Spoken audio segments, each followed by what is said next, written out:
여러분 안녕하십니까? 뉴스투데이 강원 시작합니다. 2차 공공기관 지방 이전을 두고 지역마다 유치 경쟁이 달아오르고 있는데요.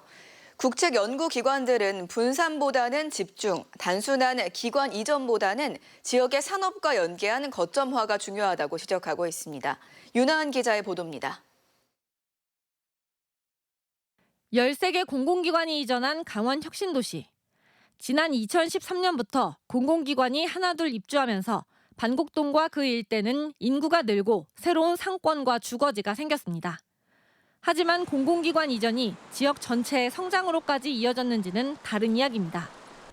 최근 정부의 공공기관 2차 이전 발표를 앞두고 산업연구원이 공공기관 1차 이전의 파급 효과와 한계가 담긴 보고서를 내놨습니다. 보고서에 따르면 지난 2024년 비광역시 혁신도시 7곳의 고용은 2010년보다 1.71배, 시간당 임금은 1.65배로 늘었습니다. 특히 전문과 기술 분야 고용이 2.65배로 같은 기간 수도권 고용 증가율인 1.68배를 크게 웃돌았습니다. 하지만 고용 파급 효과는 혁신도시가 위치한 읍면동을 중심으로 약 10km 이내에 집중됐고 그마저도 서비스업 중심에 그쳤습니다. 인구도 마찬가지입니다. 수도권에서 비광역시 혁신도시로 유입되던 인구는 시간이 지나면서 감소해 2023년부터는 다시 순유출로 돌아섰습니다. 공공기관 이전의 긍정적인 효과는 확인됐지만 지역 전체로 확산되는 데는 한계가 있었던 겁니다. 연구진은 1차 공공기관 이전의 효과가 기대만큼 확산되지 못한 이유로 자원의 분산과 지속적인 성장 동력의 부재를 꼽았습니다. 이제 서울에서 인구 유입을 유도하기 위해서는 결국에는 도시가 더 커져야 되는 거죠. 그런 큰 도시를 거점 도시라고 저는 생각을 하고 있고 그 거점 도시를 만들려면 선택과 집중을 통해서 공공기관 이전의 파급 효과를 극대화하는 방향이 옳지 않나. 이 때문에 2차 공공기관 이전은 거점 도시 조성과 연계해야 한다고 조언했습니다. 기관을 지역별로 나눠 배치하기보다 성장 잠재력이 있고 대도시 인프라 접근성이 좋은 지역에 공공기관을 집중 이전해 거점 도시를 조성하는 방식이 수도권 인구 분산에 효과적이라는 겁니다. 또 공공기관과 더불어 좋은 일자리를 만들어낼 기업과 대학, 연구기관이 함께 집적돼야 산업이 크고 결국 지역 성장으로 이어질 수 있다고 봤습니다. 이 같은 거점화 전략은 13개 공공기관과 의료 건강산업 기반, 대학 등이 모여있는 원주에도 중요한 대목입니다. 원주는 또 다른 국책 연구기관인 KDI가 지난해 수도권 집중 완화를 위해 실시한 모의 실험에서 비수도권 7개 권역별 거점 도시 가운데 하나로 설정되기도 했습니다. 공공기관과 산업을 한데 모아 지역 전체의 성장을 이끄는 거점으로 키워가는 것. 2차 이전의 핵심 과제이자 새로운 배치 명분이 될 전망입니다. MBC 뉴스 윤하은입니다. 수도권과 가까운 강원도는 많은 관광객들이 찾는 지역이죠. 실제로 체류 인구가 주민등록 인구의 6배를 넘습니다. 그런데 다시 강원도를 찾거나 지갑을 여는 비율은 전국에서 가장 낮은 실정입니다. 실속 있는 관광 정책이 시급해 보입니다. 김세정 기자의 보도입니다. 소양강 위로 시원하게 뻗은 춘천 스카이워크. 관광객들이 발 아래 펼쳐진 탁 트인 풍경에 눈을 떼지 못합니다. 와, 밑에가 다 보이네요. 멋있다. 수도권에서 가까운 데다 교통망도 잘 갖춰져 있어 가벼운 나들이 코스로 강원도를 찾는 사람이 많습니다. 집에서 10시에 떠나서 저녁 먹고 돌아갈 생각이에요. 접근성도 좋고 거리도 가까워서 당일치기로 자주 오고 있어요. 실제로 강원도는 하루 3시간 이상 머문 날이 한 달에 하루 이상인 체류 인구가 주민등록 인구보다 훨씬 많습니다. 국가 데이터처 분석 결과 홍천과 양양, 평창 등 강원도 인구 감소 지역 12곳의 평균 체류 인구는 등록 인구의 6배가 넘어 전국 인구 감소 지역 평균인 3.9배를 크게 웃돌았습니다. 또 하루 평균 체류 시간 역시 13.5시간으로 전국 평균인 11.8시간보다 더 길었습니다. 문제는 이렇게 많은 사람들이 찾아와도 실질적인 경제 효과는 크지 않다는 점입니다. 최근 3개월 내 재방문율은 31.9%에 그쳐 전국에서 가장 낮았고 방문객 1인당 평균 카드 사용액 역시 전국 최하위를 기록했습니다.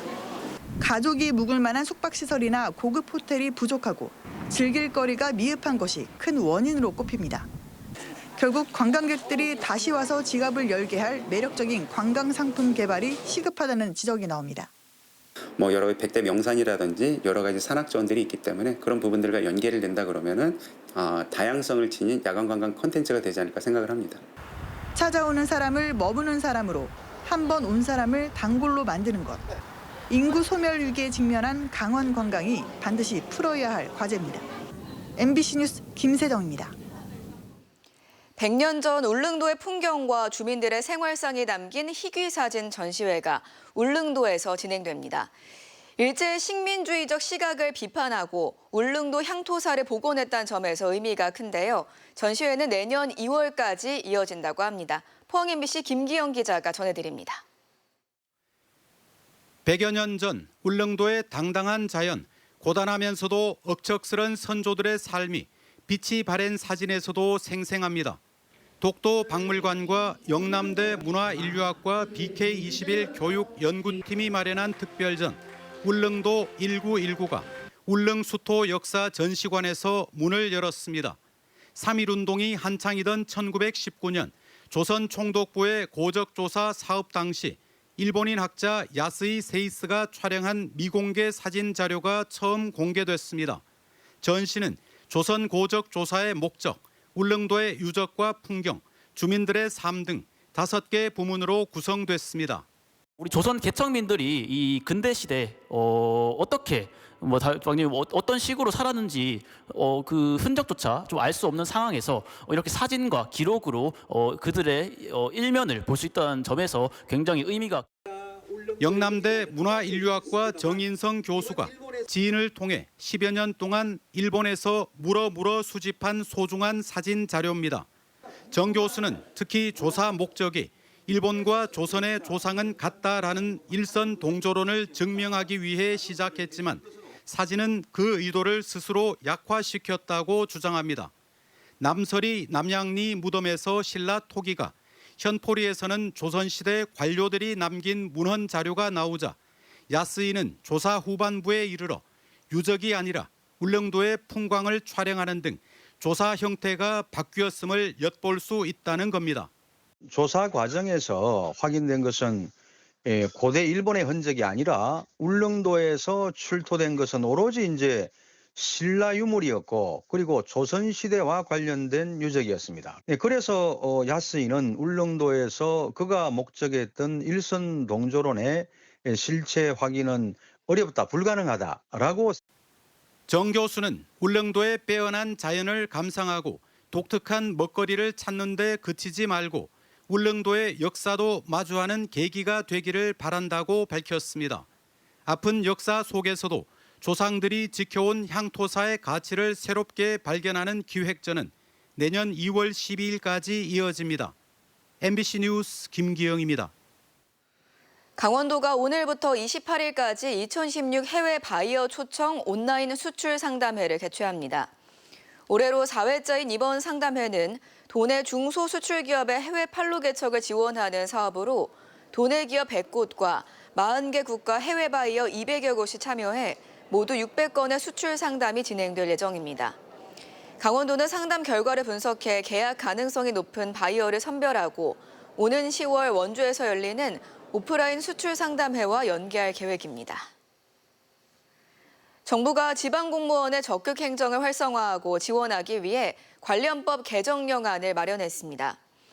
행정안전부가 입법 예고한 지방공무원 적극 행정 운영 규정에는 지방정부의 보호지원단의 신설과 법률 상담, 변호사 선임 지원, 적극 행정 시도자의 성과 미달에 따른 인사상 불이익 금지 조문 등이 담겼습니다. 또 2 이상의 지방정부 협업이 필요한 경우 행안부 등 총괄 부처가 합동회의를 개최해 협의 조정이 가능하도록 하고 적극 행정 마일리지를 도입해 우수 공무원 보상 체계를 구축하기로 했습니다. 권성동 전 국회의원의 변호사 등록이 취소됐습니다. 대한변호사협회는 지난 14일 법무부에 등록 취소 명령을 접수한 뒤 최근 등록 취소 절차를 마쳤습니다. 변호사 법상 금고 이상의 형이 확정되면 변호사 자격이 취소됩니다. 권 전 의원은 2022년 대통령 선거를 앞두고 통일교 측으로부터 1억 원을 받은 혐의로 지난달 대법원에서 징역 2년이 확정돼 의원직도 상실했습니다. 2009년 강릉 재선거에 당선된 권 전 의원은 이후 내리 당선돼 5선 고지에 오르며 당 사무총장과 원내대표, 법사위원장 등을 두루 거쳤지만 의원직과 변호사 자격을 모두 잃게 됐습니다.